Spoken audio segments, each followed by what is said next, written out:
aircube.ac.net. We do specialize in marine air conditioning. I'm sure you guys have seen our videos on troubleshooting different air conditioning types, DC, AC, as well as chillers. Here goes one of the really important things before your spring launch that a lot of people overlook. Even if you have someone else bottom painting, please inspect this because it could cause a restrictive water flow for the units, and that's the last thing you want. You can't really check this once the boat's in the water, so check it out.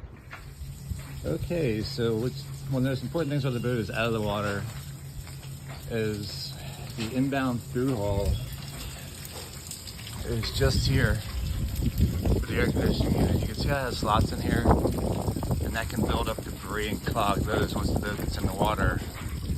There's no real way to get to that besides send a diver, so just something sticks to the flat, like a flat screwdriver, and just inspect, make sure there's no barnacles or anything in there, and be good to go for putting the boat back in the spring.